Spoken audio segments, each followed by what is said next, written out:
जय जगन्नाथ। जय जगन्नाथ। ओडिशार सबू भाइयों भौणी मानको मोर नमस्कार एवं जुहार। ओडिशार मोर सबू परिवारजन माँ मौसी भाई भौणी जूब साथी मानको शुभेच्छा ओ अभिनंदन। 5 दिन पहले मुझे दिल्ली में उड़ीसा पर्व इस शानदार समारोह में शामिल होने का अवसर मिला था और बहुत बढ़िया मसाले वाली चाय भी पी थी।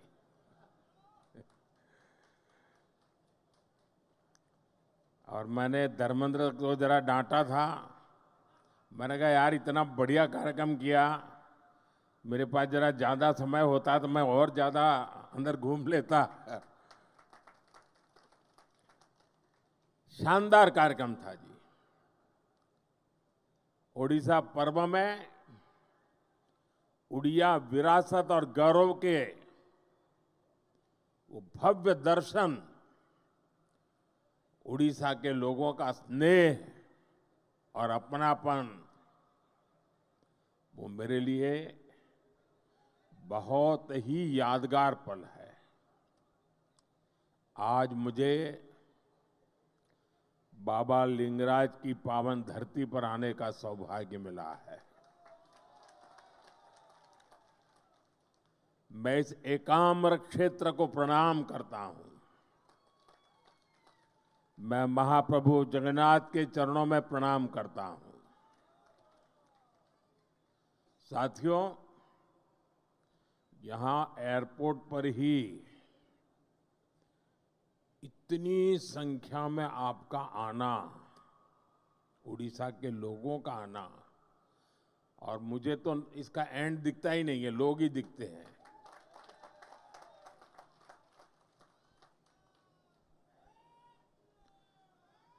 आपके इस प्यार के लिए मैं आपका बहुत आभारी हूं। और मैं देख रहा हूं कि एक उमंग, ऊर्जा आपके चेहरों पर, खुशी, चमक, मैं देख भी रहा हूं, मैं अनुभव कर रहा हूं। और ये चमक बता रही है कि महाराष्ट्र चुनाव के नतीजों ने, हरियाणा के चुनाव के नतीजों ने, और इन दिनों देश भर में जो उपचुनाव हुए उससे जो नतीजे आए हैं, पूरे देश में कैसा विश्वास भर दिया है, ये मैं आपके आंखों में देख रहा हूं। अब देखिए, उड़ीसा ने शुरुआत की, फिर हरियाणा, फिर महाराष्ट्र, और यही तो भाजपा की विशेषता है। और यही हमारे कार्यकर्ताओं का सामर्थ्य है, हमारी पार्टी के कार्यकर्ताओं का सामर्थ्य है। विपक्षी दल बीजेपी सरकार के खिलाफ सुबह शाम अपप्रचार करते रहते हैं, लेकिन जनता बीजेपी सरकार के कामों को देखकर उन्हें आशीर्वाद देने खुद मैदान में दौड़ पड़ती है। आप याद करिए, चुनाव से कुछ महीने पहले तक बड़े बड़े पॉलिटिकल एक्सपर्ट्स ओडिशा में बीजेपी को पूरी तरह से खारिज कर रहे थे। ये लोग कह रहे थे कि उड़ीसा में बीजेपी इतनी बड़ी ताकत बन ही नहीं सकती, कि वो अपने आप अपने बलबूते पर सरकार बना ले। लेकिन जब परिणाम आए तो सारे के सारे अपने आप को बड़ा तीसमार का मानते थे। वो लोग हैरान हो गए, क्योंकि उड़ीसा के लोगों ने भाजपा की केंद्र सरकार के कामों को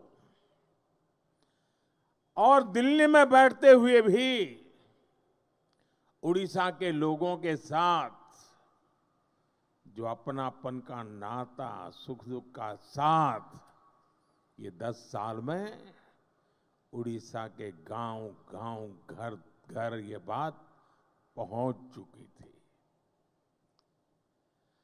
जब राज्य में हमारी सरकार भी नहीं थी, हमारी योजनाओं के नाम भी बदल दिए जाते थे,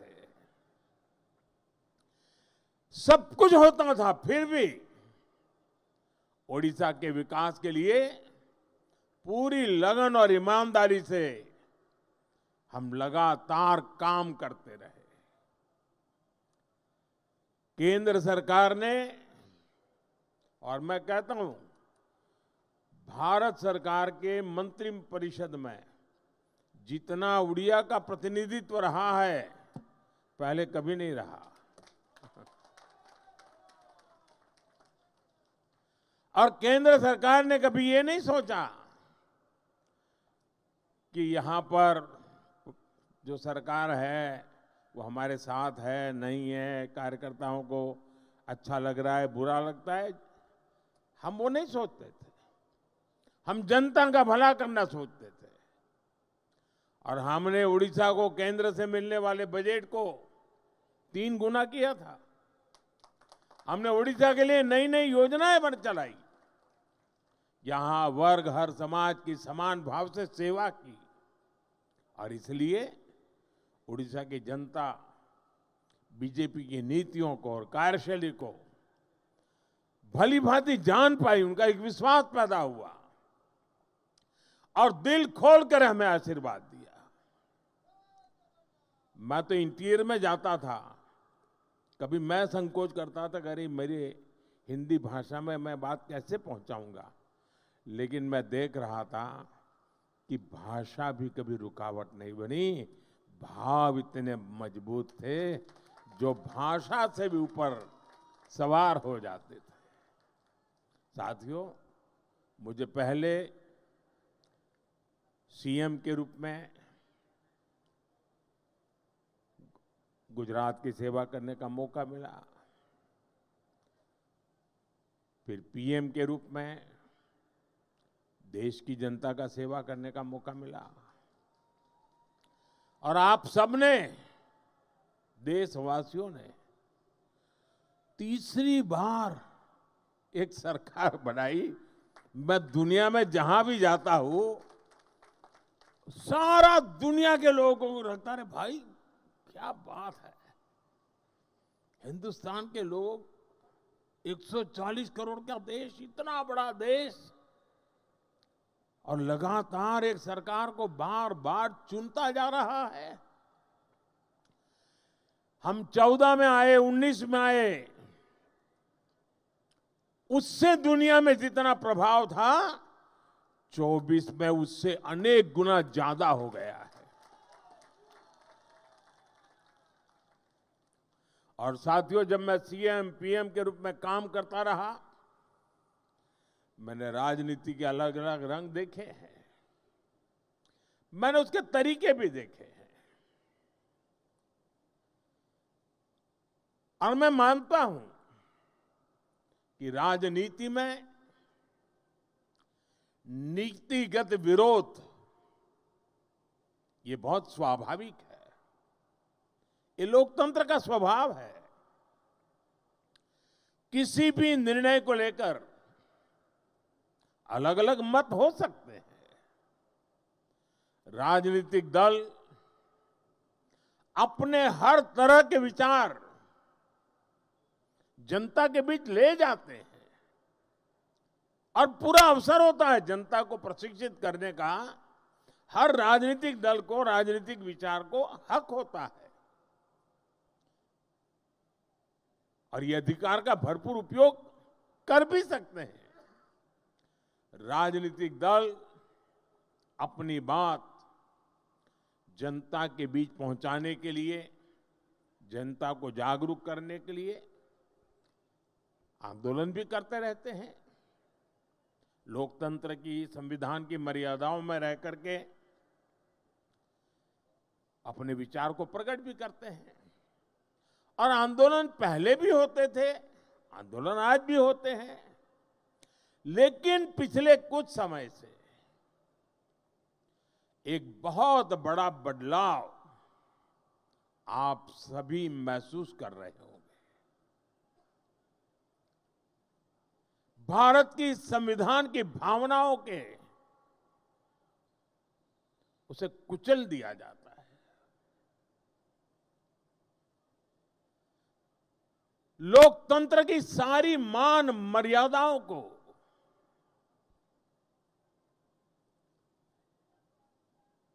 अस्वीकार किया जाता है। जो लोग सत्ता को अपना जन्मसिद्ध अधिकार समझते हैं, उनके पास केंद्र की सत्ता पिछले एक दशक से वो खो चुके हैं। और पहले दिन से देश की जनता किसी और को आशीर्वाद दे, इसका गुस्सा जनता के ऊपर भी है। इस स्थिति ने उनके अंदर इतना गुस्सा भर दिया है कि वो देश के खिलाफ साजिश करने में जुटे हैं। ये लोग अपना गुस्सा जनता पर ही निकालने लगे हैं।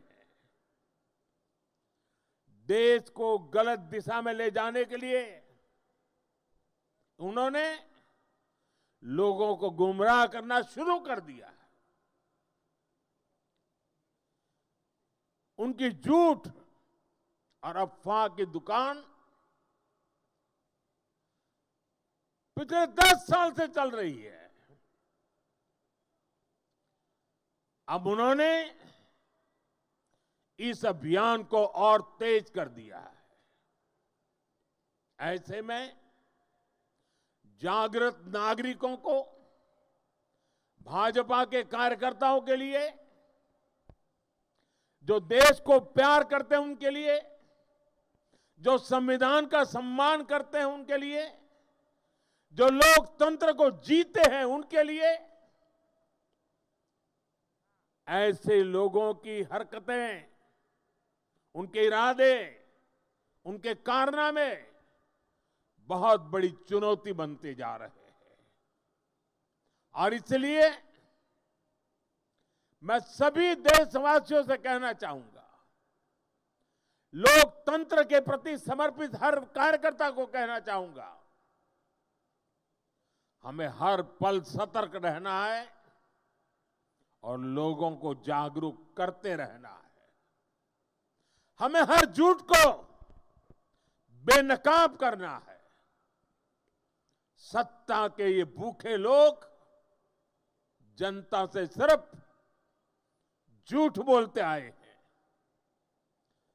जब इनका एक झूठ लोगों पर काम नहीं करता, तो उससे बड़ा दूसरा झूठ गढ़ते हैं। ये अपने कार्यकर्ताओं को भी झूठा दिलासा देने के लिए यही कर रहे हैं। मैं तो, आप भी तो देखते होंगे ना, 2019 में जो चौकीदार उनके लिए चोर था, 2024 में आते आते वो ईमानदार हो गया। और एक बार भी चौकीदार को चोर को गाली नहीं पड़ी। इनका मकसद सिर्फ यही है कि किसी तरह देश की जनता को गुमराह करके सत्ता पर उनका कब्जा हो, ताकि देश आजाद हुआ तब से आज तक जो लूट चलाने वाला गिरोह है, अलग अलग नकाब पहन करके निकला हुआ एक गिरोह है, उसको देश की जनता को लूटने का एक मौका मिल जाए। साथियों, आज केंद्र की भाजपा सरकार उड़ीसा के गौरव को, उड़ीसा को बड़ी प्राथमिकता दे रही है।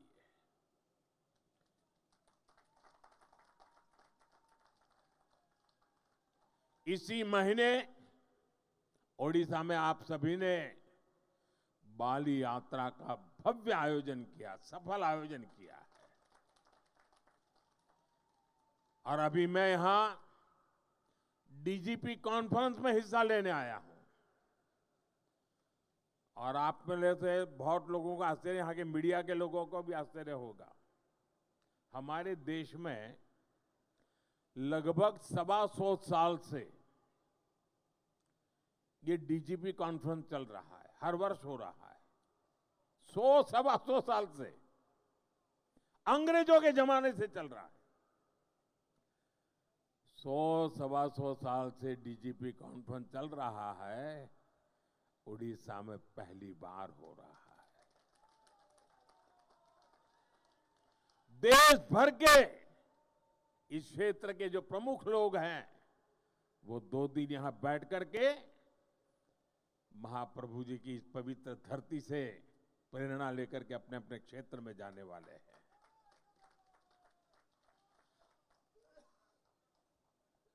अभी तो डीजीपी कॉन्फ्रेंस है, अभी 4 दिन के बाद 4 दिसंबर को यहां पर नौसेना दिवस का अवसर इस बार पुरी में ऑफ डेमो 2024 का आयोजन हो रहा है। ये भी अपना अपना बहुत बड़ा अवसर होता है। वो भी पुरी के ब्लू फ्लैग बीच पर नौसेना का अपने सामर्थ्य का प्रदर्शन करेगी। इसका मतलब कि पूरा उड़ीसा वैश्विक नजरों की केंद्र में आने वाला है। और फिर 1 महीने के भीतर भीतर 2025 में जनवरी महीने में ही 8 से 10 जनवरी भुवनेश्वर में प्रवासी भारतीय दिवस का बहुत बड़ा आयोजन है। विश्व भर के लोग आने वाले हैं। दुनिया भर के लोगों का आपको स्वागत करने का अवसर मिलने वाला है। और यहां लोग जो भावनाएं लेकर के जाएंगे, पहले G20 में अलग प्रकार के लोग आए थे, ये हमारे देश के ही लोग हैं जो कई वर्षों से विदेशों में रहते हैं, वो सब आ रहे हैं। और ये लोग जब वापस जाएंगे ना, तो उड़ीसा की इतनी कथाएं दुनिया भर तक पहुंच जाएगी, उड़ीसा का भरपूर प्रचार प्रसार होगा और यहां पर्यटन के अवसर बढ़ेंगे। हम उड़ीसा को देश ही नहीं, दुनिया के नक्शे पर प्राथमिकता दिलाना चाहते हैं। इस तरह के आयोजन उड़ीसा को मिल रही प्राथमिकता का प्रमाण है। आप अभी से प्रवासी भारतीय दिवस की तैयारियां भी जरूर करें, और G20 से भी शानदार होना चाहिए। एक ऐसा अवसर है जिसमें हर कार्यकर्ता अपने सामर्थ्य का प्रदर्शन कर सकता है। हमारा उड़ीसा स्वच्छ हो, सुंदर हो, हमारे पास 1 आध महीना है, शानदार कर सकते हैं, सफाई का बड़ा अभियान चला सकते हैं। यहां की संस्कृति से लोग परिचित हो, इसके जन भागीदारी से करना है। उड़ीसा के हर नागरिक को लगना चाहिए दुनिया के मेहमान मेरे घर आ रहे हैं, ये भाव आना चाहिए। हम और आप मिलकर के उड़ीसा के गौरव को बढ़ाएंगे। साथियों, उड़ीसा में डबल इंजन की सरकार बनने के बाद यहां हर सेक्टर में विकास ने नई गति पकड़ ली है। उड़ीसा में एक साथ हजारों करोड़ के इंफ्रास्ट्रक्चर परियोजनाओं पर काम शुरू हुआ है। सरकार की कल्याणकारी योजनाओं का फायदा हर वर्ग को मिलना शुरू हुआ है। खेल हो, शिक्षा हो, पर्यटन हो, हर क्षेत्र में ओडिशा ने जो रफ्तार पकड़ी है वो अभूतपूर्व है। ओडिशा के शहरों में आधुनिक सुविधाएं, नई नई सुविधाएं जोड़ी जा रही है और राज्य की भाजपा सरकार यहां स्टार्टअप इकोसिस्टम डेवलप करने पर फोकस कर रही है। नौजवानों का उज्जवल भविष्य का शिलान्यास हो रहा है। राज्य की धरोहर को समृद्ध बनाने का अभियान भी तेज गति से चलाया जा रहा है। मिशन पूर्वोदय से भी उड़ीसा का विकास की नई रफ्तार पकड़ रहा है। जब इंफ्रास्ट्रक्चर बेहतर होगा तभी यहां की खनिज संपदा, यहां के समुद्री तट औद्योगिक अवसरों में बदलेंगे। साथियों, नए उद्योग प्रदेश में आए, इसके लिए सरकार द्वारा सही नीतियां और सही नीयत की भी जरूरत होती है और जो आज देश और दुनिया के लोग अनुभव कर रहे हैं भाजपा की सरकार बनने के कारण। और ये काम उत्कर्ष उत्कल अभियान के जरिए हो रहा है। उड़ीसा को नए निवेश के लिए तैयार किया जा रहा है। यहां नए उद्योग लगेंगे, नए अवसर बनेंगे, युवाओं को रोजगार मिलेगा। युवा बड़े बड़े अवसरों के लिए तैयार हो, उनके सामर्थ्य का सही इस्तेमाल हो, इसके लिए शिक्षा व्यवस्था में भी बड़े परिवर्तन की जरूरत है। इसलिए भाजपा की सरकार आते ही हमने राज्य में राष्ट्रीय शिक्षा नीति को पूरी तरह लागू किया। ओडिशा में स्कूलों के लिए पीएम श्री योजना और हायर एजुकेशन के लिए पीएम उषा योजना को भी लागू किया है। भाइयों बहनों, एक और हम भविष्य निर्माण की दिशा में आगे बढ़ रहे हैं। दूसरी ओर उड़ीसा को जन कल्याणकारी योजनाओं का भी लाभ मिल रहा है। उड़ीसा के लाखों गरीब परिवारों को पक्का मकान देने का अभियान तेजी से आगे बढ़ रहा है। हर घर तक पानी पहुंचाने के लिए हमारी सरकार मिशन मोड में काम कर रही है। गरीबी के खिलाफ लड़ाई, गरीब के जीवन स्तर को बेहतर बनाने के प्रयास और पूरी ताकत से तेज किए गए हैं। साथियों, उड़ीसा के लोग हमारी सरकार आने के बाद एक और बड़ा अंतर देख पा रहे हैं। हमारे मुख्यमंत्री मोहन चरण मांझी जी आज उड़ीसा के अलग अलग हिस्सों का दौरा कर रहे हैं। उड़ीसा को पहली बार गांवों में पता चलता है कि मुख्यमंत्री गांव में भी कभी आते हैं। जनता से जुड़ना और जनता के बीच जाकर उनकी समस्याओं को समझना, यही भाजपा की परंपरा है, भाजपा की संस्कृति है। साथियों, बीजेपी की सरकारें इतनी सफल इसलिए होती है क्योंकि हमने इस देश की आधा आबादी महिलाएं, उनके विकास पर भी उतना ही तवज्जो दिया है, उतना ही महत्व दिया है। ओडिशा में भी हमारी सरकार बनते ही माताओं बहनों के लिए कई बड़े कदम उठाए गए हैं। माता सुभद्रा का आशीर्वाद लेकर हमने सुभद्रा योजना शुरू की। ये योजना महिला सशक्तिकरण की पहचान बनेगी। जब हमारी माताएं बहनें आर्थिक रूप से सशक्त होगी तो राज्य की अर्थव्यवस्था में उनका योगदान बढ़ेगा।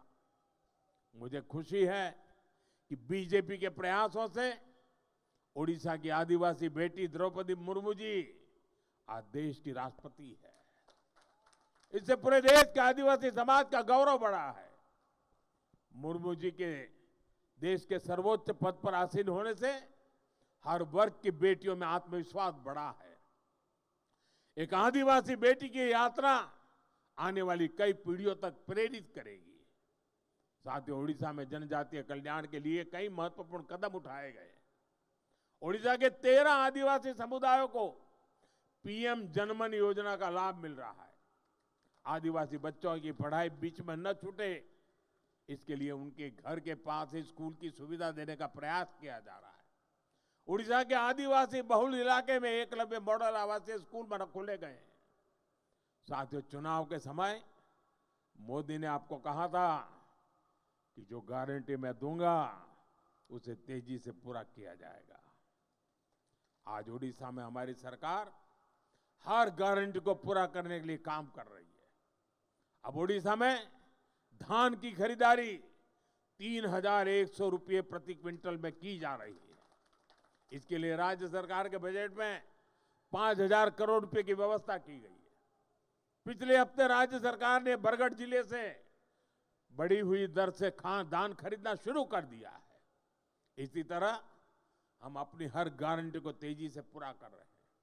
इसलिए मैं फिर कहूंगा, मोदी की गारंटी यानी गारंटी पूरी होने की गारंटी। साथियों, हम हमारे संकल्पों को पूरा करेंगे, विकसित ओडिशा के लिए काम करेंगे। और मैं आपका उत्साह और उमंग देख रहा हूं। जो सपने लेकर के हम चले हैं, उसके लिए मेहनत में कोई कमी नहीं रखेंगे। आप सब यहां आए, इसके लिए मैं एक बार फिर आप सबका आभार व्यक्त करता हूं। दरअसल तो मैं एक आज सरकारी मीटिंग के लिए आया हूं, लेकिन हमारे धर्मेंद्र जी वगैरह ने तय किया कि नहीं, हम तो चाहते हैं, तो मुझे अच्छा लगा। आप सबके दर्शन करने का मुझे मौका मिल गया। आप सबका बहुत बहुत धन्यवाद।